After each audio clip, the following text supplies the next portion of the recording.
নবনীতাদির সঙ্গে আমার প্রায় 35 বছরের পরিচয়।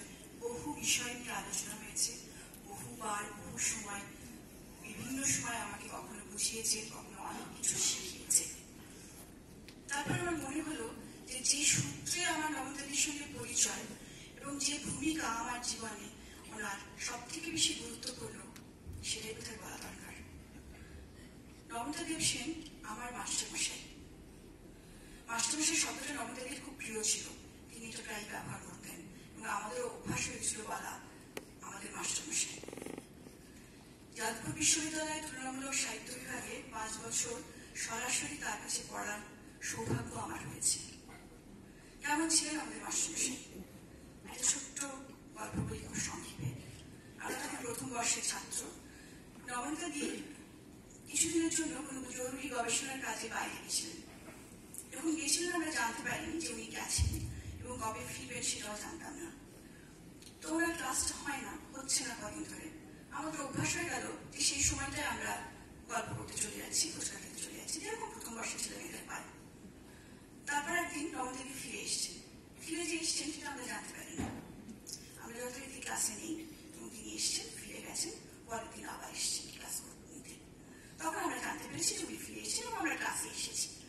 আর ওনার ক্লাস করাটা একটা খুব আনন্দের ব্যাপার ছিল, কারণ তখন নবনীতাদি দুটো চশমা পড়তেন, একটা কাছে, এবং সারাক্ষণই গোলমাল করে ফেলতেন। যখন দুইটা পড়া তখন কাছেটা পড়তেন, যখন কাছেটা পড়া তখন দুইটা। এবং সেটা নিয়ে ভীষণ একটা হাসাহাসির মধ্যে দিয়ে খুব আনন্দের সঙ্গে ক্লাসটা শুরু হতো।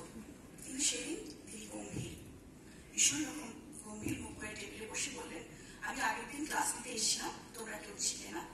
আমাদের সংস্কারা পড়াচ্ছিলেন উনি, সেটা পড়ানো শেষ হয়ে গেছে, আমি ধরে নিচ্ছি, আমি অন্য বই শুরু করছি, চ্যাম্পিয়ন শুরু করবো। আমরা তো প্রমাণ করেছি, কারণ একে তো দিদি লেগে গেছেন, দ্বিতীয়ত যদি শেষ দিন পড়ানো না হয়, প্রশ্ন উত্তর আলোচনা না হয়, তাহলে তো পরীক্ষার সমূহ বিপদ।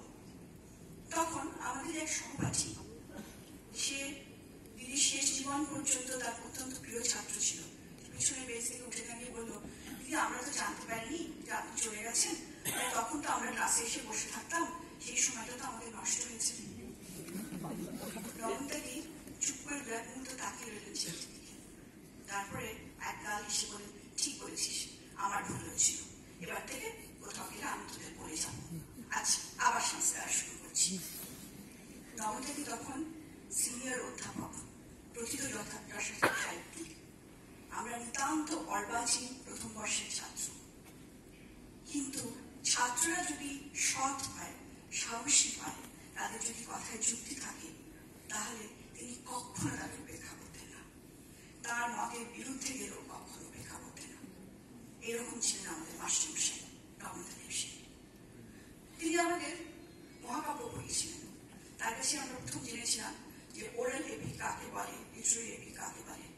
চারণ কবিরা মুখে মুখে যে গান গিয়ে বেড়ান, যে গান এক দেশ থেকে আরেক দেশে মুখে মুখে ছড়ায়, তাকে বলে ওরাল এপি বা মৌখিক মহাকাব্য।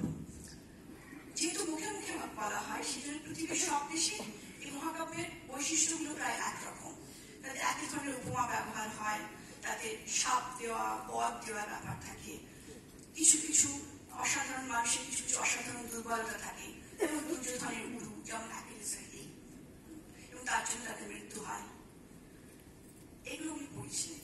এই যে কথাগুলো আমি বলছি আজকে 35 বছর পরে দাঁড়িয়ে, আমি কিন্তু যাদবপুর বিশ্ববিদ্যালয় থেকে পাশ করে যাওয়ার পর তুলনামূলক সাহিত্যের সঙ্গে আমার কোনো যোগ ছিল না। আমি অন্য পেশায় আছি, অন্য জগতে কাজ করেছি। কিন্তু 35 বছর আগে উনি যে কথাগুলো বলেছিলেন, সেটা এত সরল ভাবে, এত প্রাঞ্জল ভাবে এবং এত যুক্তিগ্রাহ্য ভাবে যে আজও আমি সেগুলো মনে রাখতে পারি এবং অনায়াসে করতে পারি। এরকম ছিলেন আমাদের মাস্টারমশাই, এরকম ছিল তার পড়ানো। কিন্তু এটাও বোধহয় পুরোটা নয়, কারণ বিশ্ববিদ্যালয়ে যে মাস্টারমশাই পড়াতে আসছেন, তার এরকম গুণ থাকবে আমরা ভাবি, আমরা ধরে অনেক সময়। নবনীতাদি তারও বাইরে কিছু দিয়েছিলেন। আমি মনে করি যে আমার সাধারণ জীবনে এতদিন পর্যন্ত যে জীবনটুকু কাটিয়ে এসেছি, তাতে যেটুকু প্রাপ্তি আছে, তার মধ্যে অন্যতম হলো যাদবপুর বিশ্ববিদ্যালয়ের অধ্যাপকদের কাছে পড়াশোনা করা। কারণ এই সুযোগ আমাকে জীবনে সাহসী হতে শিখিয়েছে, আমাকে সত্যের মুখোমুখি দাঁড়াতে শিখিয়েছে, জীবনকে স্বচ্ছভাবে দেখতে শিখিয়েছে। কিরকম ভাবে বলি এই মহাকাব্যের প্রসঙ্গে। তিনি আমাদের বলেছিলেন যে চারণ কবিরা মুখে মুখে গল্প বলছেন, তখন সেই গল্পে তাদের নিজের মনের রং লাগছে, তাদের কল্পনা তার উপরে প্রলেপ চড়ছে, তাদের নতুন নতুন গল্প তার মধ্যে জুড়ে যাচ্ছে। আর তার ফলে সেই গল্পের চরিত্ররা কেউ দেবতা হচ্ছে, কেউ রাক্ষস হচ্ছে, কেউ বানর হচ্ছে, কেউ সাপ হচ্ছে। তুমি যখন পড়বে তখন সেই রঙের প্রলেপ সরিয়ে, সেই আস্তরণ, কল্পনার আস্তরণ সরিয়ে ভেতরের মানুষটাকে বার করে নেবে, তারপরে পড়বে। তাহলে বুঝতে পারবে যে তারাও হচ্ছে আমাদের মতো সাধারণ মানুষ। তাদের রাগ, অভিমান, দুঃখ, যন্ত্রণা সবই সাধারণ। তারা কেউ অতিমানব নয়। রাম, লক্ষ্মণ, কৃষ্ণ, অর্জুন তারা সবাই আমাদের মতো সাধারণ মানুষই ছিলেন।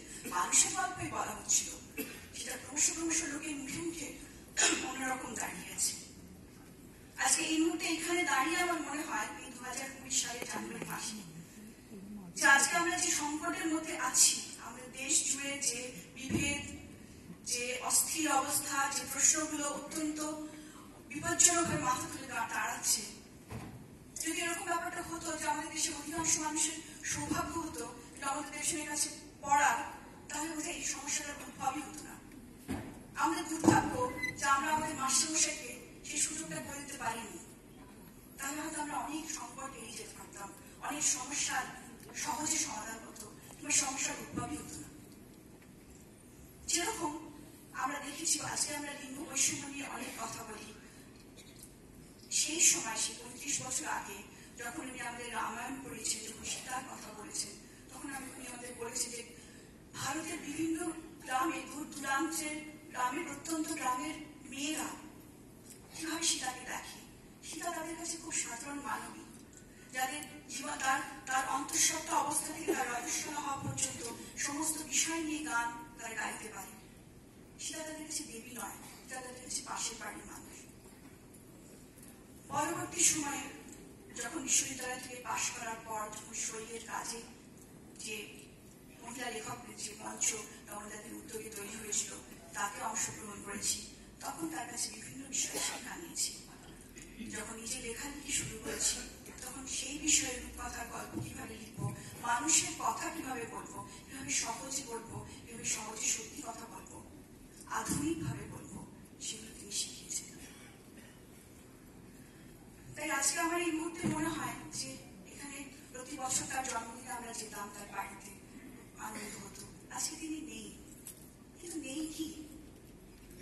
যারা ঈশ্বর বিশ্বাস করেন তারা বলেন যে ঈশ্বর মৃত্যুহীন। আমি নাস্তিক, আমি ঈশ্বর বিশ্বাস করি না।